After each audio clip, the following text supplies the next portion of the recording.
Olá pessoal, aqui é o professor José Maurício apresentando para vocês novas aulas sobre fundamentos de rede de computadores. Essa é a nossa videoaula 6, onde nós vamos ver os protocolos IPv4 e IPv6 que correspondem à camada 3 do modelo OSI. Mais uma vez eu reitero a necessidade de verificarem o nosso material em nossa sala de aula virtual que complementam tudo o que é aqui apresentado. Então vamos lá, vamos à nossa videoaula 6, IPv4 e IPv6. O protocolo IPv4, ou protocolo versão 4, é um dos protocolos ainda atualmente em uso na internet, vem sendo substituído gradualmente pelo IPv6 devido às suas limitações. Os campos do IPv4 são mostrados aí na ilustração, vemos que temos diferentes campos com diversas funcionalidades. Vamos vê-los em um pouquinho mais de detalhes. Primeiramente, o campo versão estabelece o número de versão do IP, nesse caso, 4. O campo IHL corresponde ao comprimento do cabeçalho. Ele estabelece o tamanho do cabeçalho do pacote. Ele é necessário porque o campo opções significa que o tamanho do cabeçalho pode variar e o protocolo precisa saber onde o cabeçalho termina e onde os dados começam a processar o pacote. No campo tipo de serviço, é estabelecida a prioridade de QoS de dados, a qualidade de serviço sobre os dados. Esse campo permite ao roteador oferecer prioridade a informações de voz, por exemplo, e rede através de dados regulares. No campo comprimento de pacote, é estabelecido o tamanho de todo o pacote, incluindo o cabeçalho e dados em bytes. O comprimento mínimo do pacote é de 20 bytes, ou seja, cabeçalho de 20 bytes mais 0 bytes de dados. E o tamanho máximo é de 65.535 bytes. O valor máximo que esse campo tem de 16 bits poderá apresentar. No campo identificação, nós temos aí a identidade exclusiva dos fragmentos de um pacote IP original. No campo flag, de 3 bits, temos a representação dos sinalizadores de controle de rede, como DF e MF. No campo deslocamento de fragmento, de 13 bits, temos a condição para o receptor determinar o local de um fragmento, em especial no datagrama IP de origem. Já o campo tempo de vida, ou TTL, Time to Life, é o número de saltos antes do pacote ser descartado. Esse valor é decrementado a cada salto, cada passagem por elemento de roteamento, para evitar que os pacotes sejam transportados de maneira indefinida pela rede em ciclos de roteamento.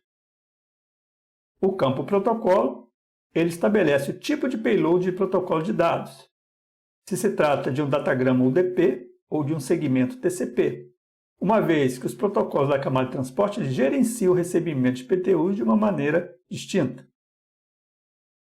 Já o campo checksum de cabeçalho, ele é utilizado para verificar erros no cabeçalho do pacote.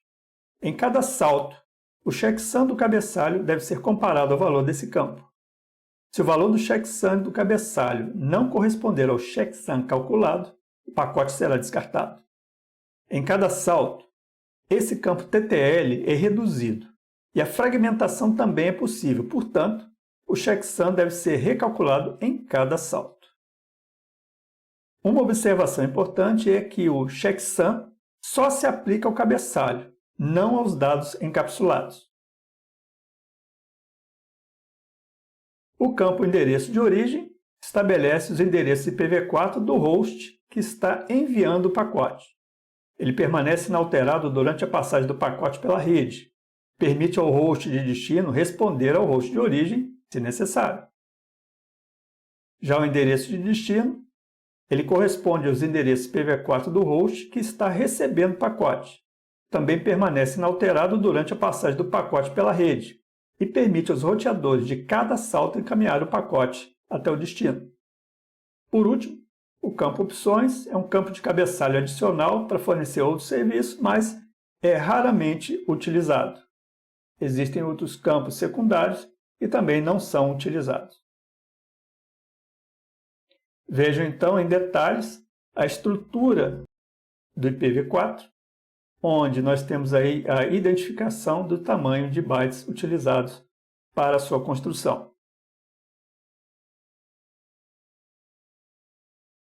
Quanto ao IPv6, o IPv6 é um protocolo de rede, a camada de rede mais novo, que surgiu em função das deficiências do protocolo IPv4 e também da falta de recurso de endereços IP para a internet atual. Trata-se de um protocolo bem mais complexo, com mais funcionalidades, apresentando um nível de segurança e de funcionalidades bem melhores ao IPv4. A estrutura do IPv6 apresenta campos com tamanho de versão 6, classe de tráfego de 8 bits, rótulo de fluxo de 20 bits, comprimento de payload de 16 bits, os saltos em 8 bits, o limite de saltos também de 8 bits, e os endereços de origem e de destino são colocados de uma maneira tal que é possível endereçar bilhões de elementos de rede através desse protocolo. Quanto ao endereçamento, ele utiliza 2 elevado a 128, o que dá bastante endereço disponível na internet. Divide o endereço de 8 grupos de 16 bits, separados por 2 pontos, que são escritos como códigos hexadecimais. Veja os exemplos logo a seguir. No endereçamento, a representação do endereço IPv6 é permitido, utilizando caracteres maiúsculos ou minúsculos. É possível omitir os zeros à esquerda e representar os zeros contínuos por 2 pontos seguidos. Vejam os exemplos de um endereço IP logo a seguir. O endereço IPv6 ele tem tamanho do prefixo, 64 bits à esquerda para a subrede. Quanto ao IPv6, nós temos alguns modos de endereçamento. Unicast, com identificação individual, de interface para interface. Temos o Global Unicast, semelhante ao IPv4, endereços públicos roteáveis. Nós temos o link local, válidos no mesmo enlace, identificados por FE80:64, e Unique Local, comunicações locais e não roteáveis, identificados por FC00:2.2.7. O IPv4 também pode ser mapeado em IPv6 através de conversão para hexadecimal. A identificação também do endereço de loopback, correspondente ao 127.0.0.1 no IPv4. Quando não especificado o endereço, é identificado através de zeros consecutivos. É importante observar que não existe broadcast no IPv6. Quanto também ao modo de endereço, nós temos também o Ncast, que é a identificação seletiva, que é usado para descobrir serviços na rede, como serviços de DNS, proxy, HTTP, entre outros. Possibilita balanceamento de carga, localizar roteadores que forneçam acesso a uma determinada subrede e também é utilizado em redes com suporte à mobilidade IPv6 para localizar agentes de origem. Em multicast, permite identificação em grupo. O suporte a multicast obtido e obrigatório em todos os nós IPv6, ele deriva de um bloco FF00:2.2.8. O prefixo FF é seguido de 4 bits utilizados como flags e mais 4 bits que definem o escopo do endereço multicast. O total de 112 bits restantes são utilizados para identificar o grupo multicast. Do mesmo modo que no IPv4, os endereços IPv6 são atribuídos a interfaces físicas e não aos nós. Com o IPv6 é possível atribuir uma única interface múltiplos endereços independente do seu tipo. Loopback, link local, unique local, global. Bom pessoal, chegamos ao final dessa nossa videoaula. Espero que esse conteúdo tenha sido útil para vocês. Reforço a necessidade de verificarem o que nós temos em nossa sala de aula virtual, que vai complementar o que foi aqui apresentado.